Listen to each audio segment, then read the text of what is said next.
The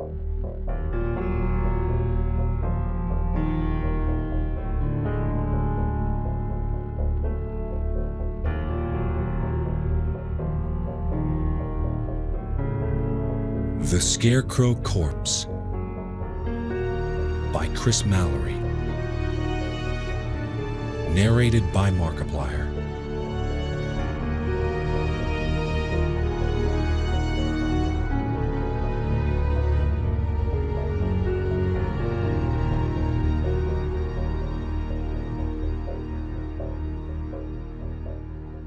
The following testimony was emailed to me recently by an old friend.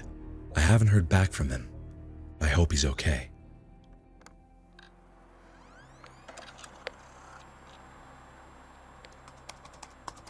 As you know, I'm in, or was in, training to be a coroner. My education was almost complete, and I had been working a paid internship with a well-known medical examiner in the Washington, D.C. area.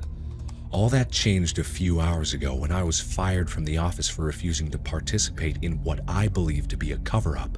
Even though they warned me about consequences for leaking any information about this case, my conscience wouldn't be clear if I kept quiet. This is something people need to know. A few days ago, we received a call from the Metro Police about a possible body discovered on the Red Line. Since working here, we've responded to a few calls in the subway system. The first time, it was a woman who tripped over someone's rolling suitcase while trying to pass by on the escalators. She ended up with a broken neck. Twice we went out there for a heart attack, once for a late-night mugging that went bad. The poor guy was stabbed repeatedly in the stomach, even though he handed over his watch and wallet like the mugger requested. So far, I haven't seen anything especially gory, and it was a bit of a letdown when the dispatch officer said the man was found just sitting on the train. Is it wrong that I've been looking forward to a call about someone either jumping or being pushed in front of a train? The interesting thing is the wording of the dispatch request. Possible body. If the word possible is in front of body, maybe it's the paramedics that should be responding and not the coroner's office. When we arrived, the paramedics actually were on the scene, so we figured it was just a miscommunication and we were called out prematurely. Police tape blocked off the entire station platform.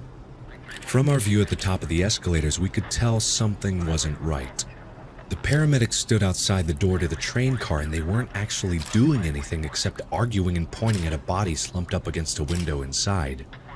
We could have left, but since it was a slow evening, we decided to take a look anyway just to see what was going on.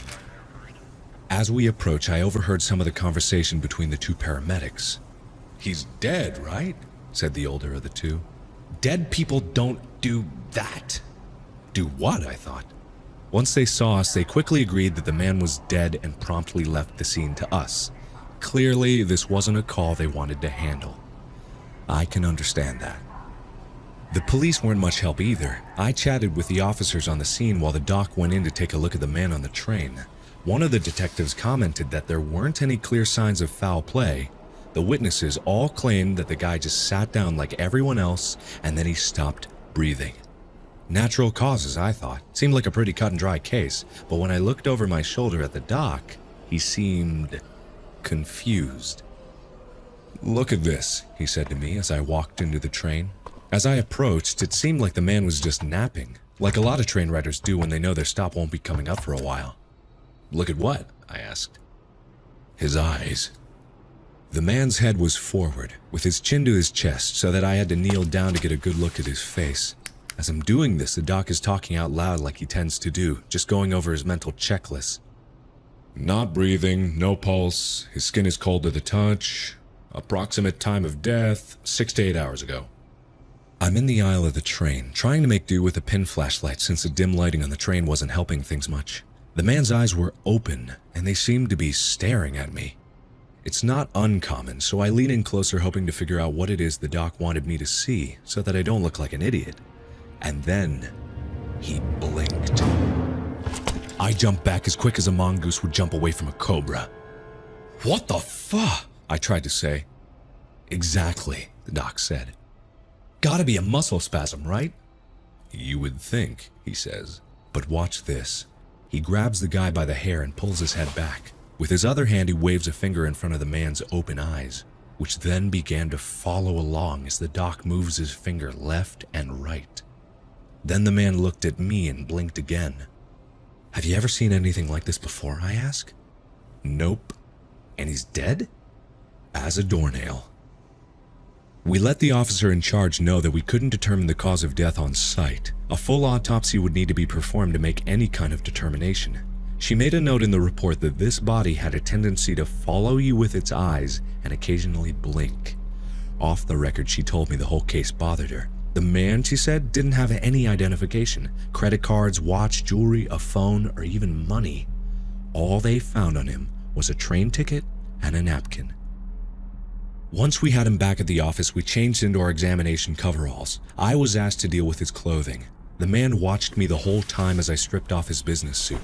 He even winked at me once. Also, a few odd things were noted about the clothing. First, he wasn't wearing any undergarments. Normally people wear a t-shirt, boxers, a brief, and socks. This guy wore none of those things, but for some reason, he had on 2 belts, one over the other. The doc switched on his tape recorder and then turned on the buzzsaw. I watched as he performed the Y incision, and I made a mental note of his perfect technique so that I could try and do it better next time. I'm telling you, the doc is a real artist. Next came the enjoyable cracking sound as the ribcage was pried open. While this was happening, the man's eyes watched us. I could almost swear he was smiling too. Over the next hour, the doc made notes as he did the exam. He handed me each organ to be weighed and cataloged. There was nothing strange or out of the ordinary about any of the internal organs. "Okay," the doc said. "Let's take a look inside his head. I want to see what's causing the eye movement." "Listen, do you mind if we tape the eyes shut first?" I tried to remain as professional as I could, but the constant blinking unnerved me. The doc didn't mind, so I took some suture tape and worked up the courage to manually close the guy's eyelids and tape them down. Immediately, they started moving fast. His whole face was convulsing and contorting itself, trying to break free of the tape. "I don't think he likes that," the doc said, and then he removed the tape from the man's eyes. The violent motion stopped right away, and the man winked at the doc. "This isn't natural," I said. "There's a scientific reason for everything. It's our job to find it," the doc replied. "But he actually fought to get the tape off his eyes." "I guess he wants to watch. Now, do you want to remove the skull, or should I?" I'm too shaken to handle the equipment, so I watch as the doc works the saw around the man's skull. The bastard is smiling. I'm sure of it. He's staring at me and blinking his left eye and then his right eye back and forth. I hear the familiar popping sound caused by the top of a skull being pulled off. "Whoa. Okay," the doctor says. "What is it?" I ask as I'm walking around to see what he's seeing. The man's eyes follow me, of course. "I think I might have to call this one in." Dear God. The brain was missing. "Doc?" I ask.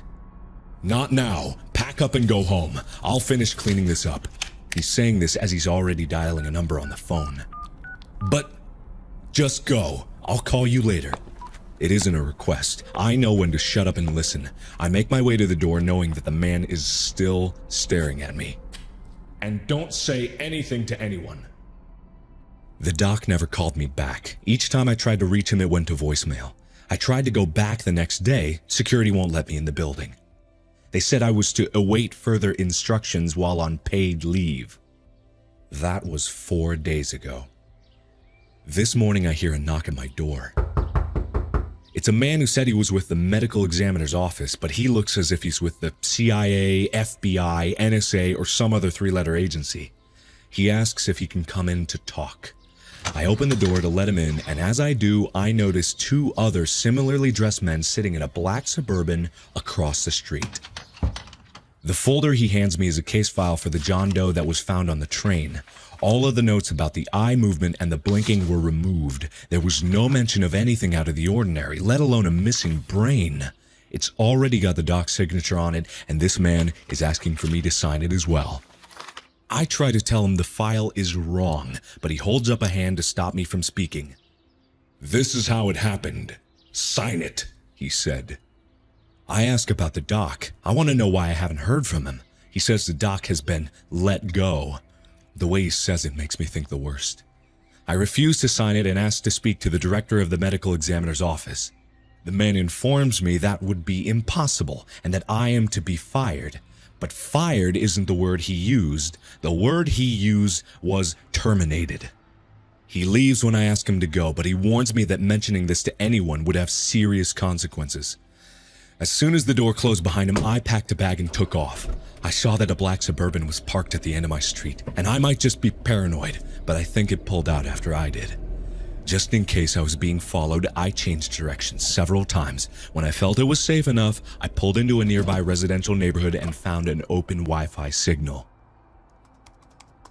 I think something strange is going on in DC, maybe elsewhere as well. I don't know what it could be, but I feel like the doc and I stumbled onto something we weren't supposed to know about, and now we're in danger.